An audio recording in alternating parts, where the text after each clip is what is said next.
G'day everyone. Proud to say Barkarati is brought to you by Radix Nutrition, makers of the most technically comprehensive nutrition products that have ever existed. Unlock your potential with Radix. Let's just see what we can see here. Are we on the line?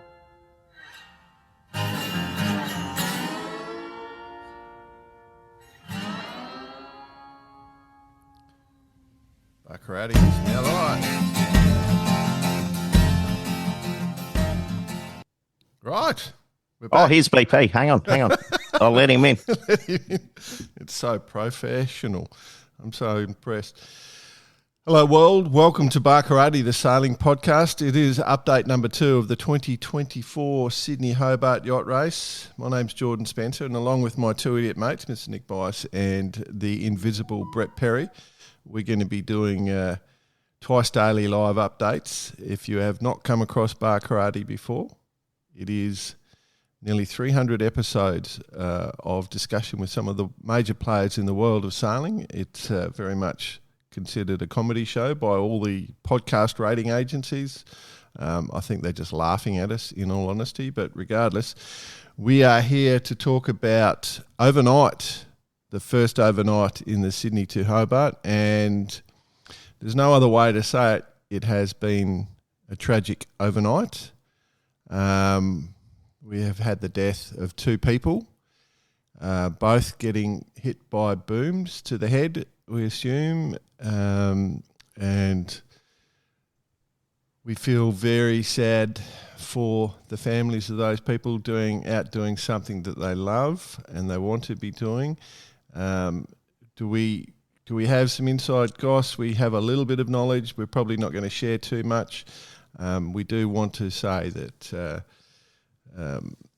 I think given the timing and just how recent it is, it's probably, like you say, Jordan, condolences to everyone, not only families but also sailing community. I think I've received multitudes of messages this morning, and everyone would be feeling it, not only here in Australia but globally.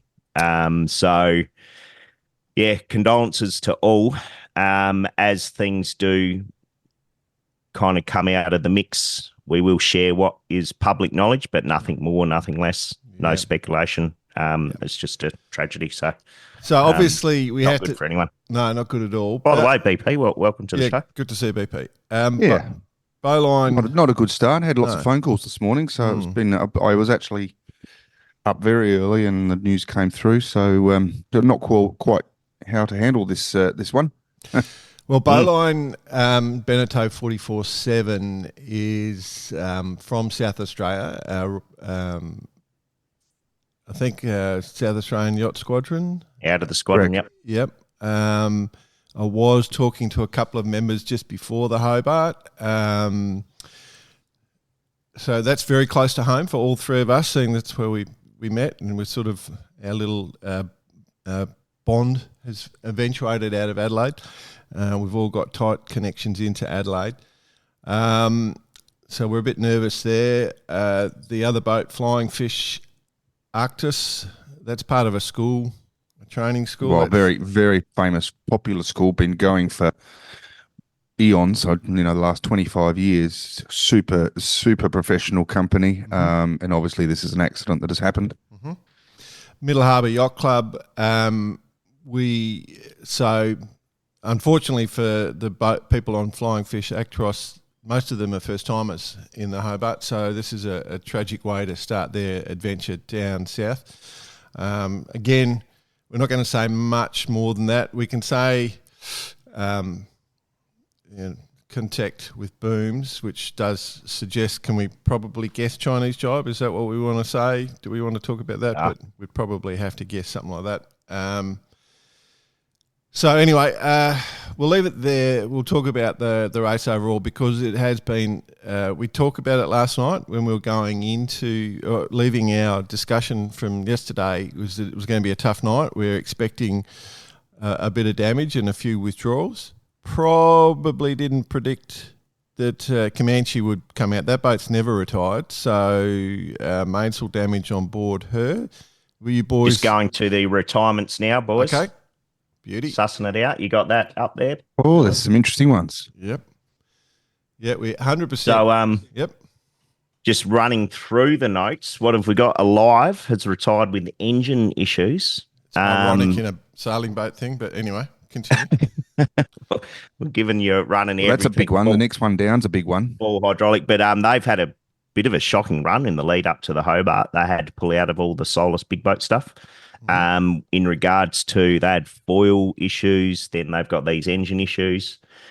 Bacchanal with the broom. Just before you go on there, boss, of course, that boat is going to be doing it double-handed in the Melbourne Osaka. So I hope they fix some of those issues. So anyway, Bacchanal, big surprise. Yes. Yes, continue. Broken boom. Halibut 12, mainsail damage. Centennial 7 being the ex-Celestial. Yeah. 52. Water mainsail got damage. Cold. All got cold. It's a bit different to the Philippines. Sorry. Great effort. I'm assuming you'd hope to think, though, moving forward, you hope to think that they've got the little bug and we see them again. So please, gentlemen on Sentinel 7, please, please let's see you again next year. You've invested in the wet weather gear now, so you have to come back. Yeah, that's right.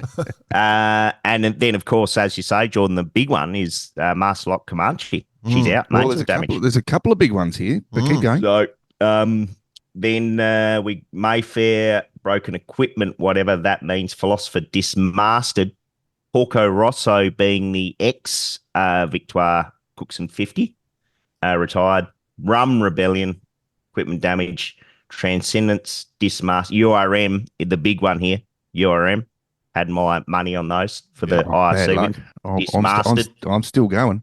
And then Zeus, who absolutely had the hammer down last night in that big downwind sailing, fall damage. So remembering they're the DSS, so Correct. fall assisted.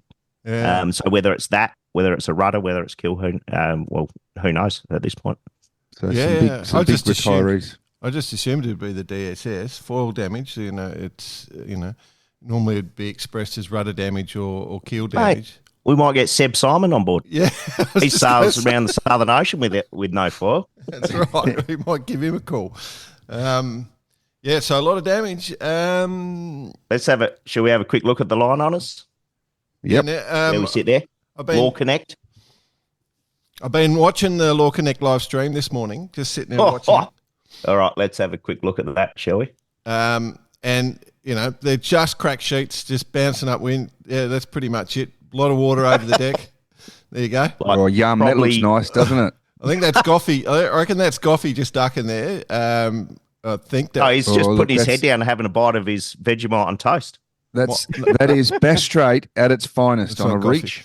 That's Bass Strait on a reach. It's classic Bass Strait, isn't it? Absolutely. It's just look at that. They've got looks like they've got a little bit of a reacher up and they're going bashing into it. It's really uncomfortable on this part of the world. Oh, they look pretty Henry. Happy. Anyway, Henry J4, just a couple of tucks in, 30 knots, reaching 90 true wind angle. Could be nothing worse. Nothing worse. No. Anyway, they will be praying for the shelter knots. of Tasman Island. But I'm going to talk about this in a minute because it's got some really interesting points to discuss. Okay. I've been thinking about this, obviously, before the bad news of the what we had this morning. Actually, go on, BP. I just wanted to say that I've been sort of really, really interested to see how all this pans out because there's some interesting things about to happen. Obviously, yeah. Do tell, Savant. Just go back to the line on us list. And then I'll let BP because then we can actually see what boat speeds they're doing and all that sort of stuff at the same time. So, okay, sorry to interrupt, BP. So, no, you're good. And this is sort of directly relative to my theory that they're going to be aiming in, which they all are. They've got that southerly, they've got through the ridge. The little boats are still coming down and getting head-butted. These boats are now starting to get the breeze abeam and will get down towards the Tasmanian coast, and that is going to flick slightly after beam and flatter water. Yep. We're going to see some acceleration, and I'm sort of estimating we're going to see Wild Thing, Celestial 7, the Celestial, and Law Connect put a bit of a gap on, and this is where it gets interesting this afternoon.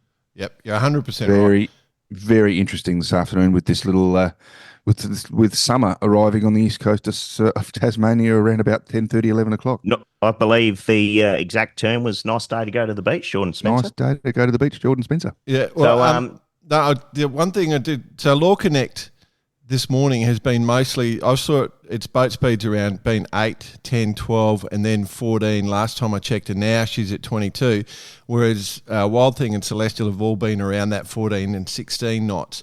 But that's why I was sitting on the Law Connect stream for a while just to try and work out if they were going slow for any reason. But now they're clearly just. I mean, they're only what is it? A few miles ahead. That's 10 miles or so. They were getting Celestial, which has had perfect Volvo Volvo conditions. And there's what's worse than being on a 100-footer in those conditions? Being on a 70-footer. Yeah. And what's worse than that? Being on a 30-footer. It used to be an 80-footer, now it's a 100-footer. I do. If you go back to where you were there, and just pull the map down a bit. Look at that. Look at how everyone's just got bunched up just there. And this is again my point. Right on that change, they've all just going. Everyone's just condensed. It's really interesting. It's really interesting to see Caro and Smuggler just sneaking through there. If they can hang on to that tail. The only question I've got with Smuggler and Caro is they're going to be down the east coast, right at the worst of the of that little soft spot, and the 3 leader boats are going to be around the corner, which opens the door up for some interesting IRC results. I'm still. And I'll let you in on a little secret. Oh, secret! Oh. I've got a little secret, and is it interesting, Beep? Is it interesting? Very interesting. There was a note that came through saying that I've lost my money on Comanche. Well, yes, I have, but as a professional that I am, I've whacked 20 on Wild Thing for IRC overall. Oh yeah, you got no chance in hell, mate. Absolutely no chance in hell. It's like a donation you're just making to the rich. You're an idiot. No, but I think let's have a look here while we're talking there. IRC. That makes a lot of sense. That one. That makes a lot of sense. I think we're going to see massive changes. I am going to say that we're going to see the big boats at the top. I think Celestial is looking in absolute glamour shape right now. Glamour shape. She's got a massive gap on everyone. We did say this off air before we started this, Bicey, didn't we? That could Celestial figure again? And we were both pretty adamant that it was going to figure somehow. Well, given the conditions, yeah, it's going to win. Definitely the boat for the job. Yep. Absolutely the boat for the job. And a few of my ex-colleagues on that particular vessel, we've been having a bit of banter back and forth, saying, imagine we're on board, we'd be there by now. Yeah, that's right. Okay, so interestingly, again, when I dialed in first thing this morning, Rupert Henry was sitting 3rd overall on IRC. Got as high as 2nd there, Jay, this morning. Yeah, that's how. He's 6th now. Just go back to the double-handeds. Oh, yeah, okay. So I thought... Shout. Yeah, go on. Just a shout-out to Pac-Man there. That's the old outside edge, boys. There we go. From 1992 that I sailed on for 4 years with one Dave Morfitt. It has Peter Elkington and Scotty Kavanagh on board. There you go. Queensland. So you can see that Mistral's got a little bit of a gap, much like Celestial has overall. If you come down, just come down the list. Just keeps going and going. Celestial. I'm going to have to get the website. The internet's going to have to get a longer web page. So, for double-handers. Yeah, they're going to have to extend. We're going to have to get bigger computers. I did have a bit of a chuckle because during the TV commentary, the boat in 18th there, Celeste, the commentator... I thought you'd bring this up. Peter tried to pronounce her surname. Yes. I did have a message from Saskia this morning. She just said that they're going super conservative, just taking it easy. They had a fair bit on last night. So, you guys are more than welcome to take on the pronunciation. No, because you spent some some quality time with her at the 1 meter worlds. Why don't you do it? It's Sebastian Kluvenvoort. I was going to say, did a message tell you how to pronounce it?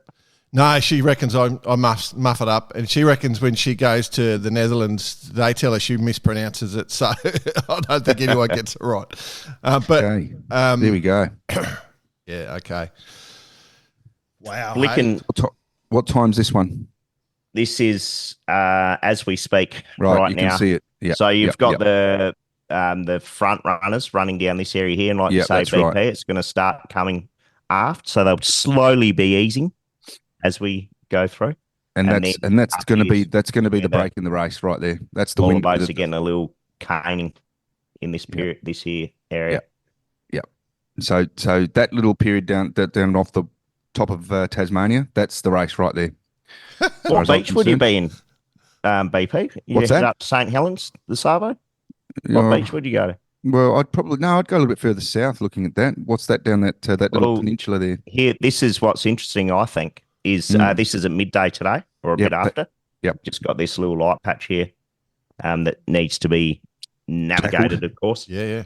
But I don't think we're in for a record. No. I'm currently saying. No. So that's current status. That's at 12 o'clock. So the big boats 2 p.m. Yeah, and then if we go to midnight tonight, still westerly reaching. Big boat race. And big boat race. Yeah. Put $1 billion on Celestial. I think that's it. We can shout it out now. Got some inside news, boys. Oh, go on. Peter Schwartz has told us that Zeus had to retire. The foil got too hot. They were cavitating the whole way. It's got too much heat. Too hot. It was going too fast. It was boiled. Boiling the water. Good way to slice through a sunfish. Oh, that's that. Hot knife through butter. Yeah. Okay. Well, we are absolutely as predicted. Everything said so far has come right. Not except for Comanche dropping out. That was most unexpected. Yeah, that's a bit disappointing. I mean, obviously feel for James and Matt and all the crew. It's a big investment and a big issue, but these conditions, they don't what do they say? They don't care about anything and anyone. I reckon our IRC winner is sitting in that front group of 5 or 6 right there. Yeah, I think you might as well. You can write everyone else off because I'm going to say I'm going to say the first 3. Yeah, I don't think Caro and Smuggler are going to get through it. They're close. Where are they standing now? I'm not saying they're going to win, but they'll definitely play a role. But I just think they're just a little bit too far north for that the summer on the East Coast. But Whisper's having a good race. Yeah. And No Limit. Let's mention them. They're having a cracker. They could sneak through. My little mate James Hodgson's on Whisper. Well, that's why. Yeah, that's exactly right. Well coached, champion lad. Yeah. In exciting times. So what do we got? What are we thinking? It's all done and dusted. The IRC wins, I think done and dusted. By tonight's sked, 6 p.m. East Coast time, should be decided. I think we'll be pretty close to. Well, seeing who's going to be taking the honours. They won't be finished, but it'll be pretty close. Can we go through the other IRC rankings just so we can be right across the fleet? I'd like to do that. So on the overall, Celestial, No Limit and Caro, that's pretty much. I reckon. Bill Barry Cotter, see that little Maritimo things right there? Yeah, just putting down the coast. I think that's going to disappear off the list. Yes. Okay, let's we go down because Division 1. I'm interested in this Kokoti. I'm interested in how they're going to go. I think go Division 1. So, that's Div 1. Yeah. So that doesn't surprise us. Probably the Ocean Crusaders. Tomo's going okay. Yeah. Div 2, the Schutzbar, old campaigner, Brucey Taylor. Yeah. Stringer's on board. That lot of probably the most experienced crew in terms of numbers on that. Yeah, they're up there. Experience needed last night for sure. Yeah. Kokoti, there you go. 3. So this boat is one of those JPKs. The 45 though, isn't it? No, it's another one of the 11 60s, whatever, but it's all French. 1180s. It's all the French bloody Figaro sailors are sailing that thing. Right. And they've won division I think they've won their race division in pretty much most of the 600s already. So they're just basically sailing it around the world to try and win their race divisions. And they're having a good crack at it. They look like, I think that boat's being sailed very, very well. It's quite small, so it's on the wrong side of the weather, and I think that boat is being sailed quite well. I just wanted to point that out. I've been watching that one a little bit. Let's have a look at Div 4. Got Rupert. Being sailed well. He goes well. He goes all right, that bloke, doesn't he? Okay. Anything else you want to pick out there? There's some... Bacardi. Oh, the BA Cardi, sorry. Let me go back. Down there. Let's get back to Div 4. Bacardi having a cracker. The BA Cardi 10th in Div 4. BA Bacardi. Having an absolute blinder. Shout out to the Bacardi. That would have been a bit of a roly-poly evening, wouldn't it? My observation here, gents, no matter where you look at it, but all through 0 through to 5 is, some pretty seasoned campaigners. Yep. And that's what was needed to get through last night. 100%. So let's see how the rest of the next couple of days pans out. Yeah, I think we can officially call it a tough Hobart. I think it's going to be, it is a tough Hobart. It's not an easy fun one. Is the best way to describe it. When is it ever? Well, yeah. Even when it's windy and even when it's 20 knots and downwind, it's not fun. What about? Can we have a look at? Is there the standings on the all-female and the female skippers? I just wouldn't mind seeing if they've got standings on that. Is that something we can pull up? Not that I can see. Negative. That's a bit disappointing, isn't it? If someone does find the link, just send it through and we'll go through it tonight. Yep. Corinthian, IRC, PHS. I had a bit of a chuckle to myself. Still got the Sydney 38s there. Yeah. Negative on the all-female. But if someone does find it, let us know and we'll bring it up tonight. Well, Ocean Crusaders is female skipper, so Annika's the boss on that one. So you have to think they'll be in the lead on line honours. And I'm IRC as well, I'm assuming. They're doing pretty well. So they're sitting 9th overall on line honours. Cracking. Yeah. So, and then Active Again would be the next one. The old, that she's a 54 ex-Japanese boat, oyster catcher. She's the old oyster catcher, 951 or whatever they are. Stephanie Karen is close behind. So there you go. There's a little bit in the female skippers. Awesome. Can just jump onto that. I was just trying to race down the list and see if I can work out who's where. Cool. Right. Anything else you want to touch on, gentlemen? No, just going to keep an eye on this summer holiday on the east coast of Tasmania. I'm praying I'll be heading off on the 15th at about 12 p.m. today, hoping that I get a westerly as strong as what they're getting across Bass Strait right now to just really get me one down the fairway. Oh, there you go. Just looking at the Vendée, I'm wondering if Sebastian Simon is actually ducking into the Falkland Islands at the moment. He's got it, or he just doesn't realise it's in front of him, but he's heading straight at him. I forgot that race was on. Yeah. We'll talk about that over the weekend. Yeah, but well, I must point out that because Jan Richaume, I can't remember how Bicey was pronouncing it, but Jan Richaume. He'd gapped out to about 70 miles or something, but it's closed down pretty hard, and Charlie seems to be averaging faster speeds at the moment. So, and he is smoking up to the back of Jan Richaume. So that is of interest. Yeah, cool. That was it. Boys. All right. 6 p.m. East Coast time tonight. East Coast on the dot. Brett Perry. Let's go Sked 3. Jeremy Ray. Jeremy Ray. Any predictions I make, retire. Anyone you would like me to put the curse on? So you're saying he's got the commentator's curse? Yeah, he's. Love it. The comment curse. Yeah, the comment curse. Yeah, that's right. Comment cursor. Beauty. Yeah. It's not going to get any easier. No, it's going to be very tough for the navigators. I mean, this is going to be a navigator's either nightmare or dream. If they can pull through this, there's going to be some excited navigators in Customs House. Yeah, tough. Big day. Cool. Just seeing a bit of banter just on a quick chat with some of the Adelaide boys here. On Wild Thing, it's 45 knots. Mm-hmm. They got the J6 on and 3 reefs. Wow. It's horrible now. It's horrible now. Wow. Yeah. Wow. That's horrible. And they got the keel on the right side? Oh, well, to start with, but I can actually just see on the Law Connect live stream they're shaking a reef. So the breeze must be coming a bit aft for them. There we go. I told you. Yeah. They're going to accelerate away a bit here.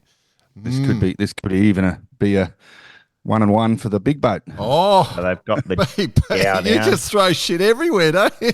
Yeah, something will stick one day, BP. I am a bit. Well, I have to be this year. You have to be very, very. What's the word? Across everything. You're across everything to be because the weather. Actually, that's a negative. They're not shaking it. I think they're trying to pull it to windward to get all the water out of it. Oh, okay. So, yeah.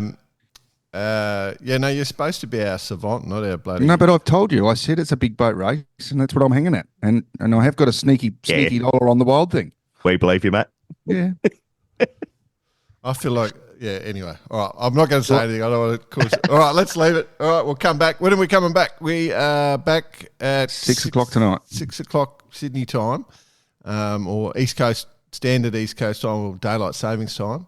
For normal people like me, that's 5:30 Adelaide. 5:30 Adelaide, 5 p.m. Queensland, and everybody else work out your time zones. Yep. That's cool. And, be a big one. All right. See you, boys. Have a good day. Have a good day. Cheers. Speak to you during the day. Bye.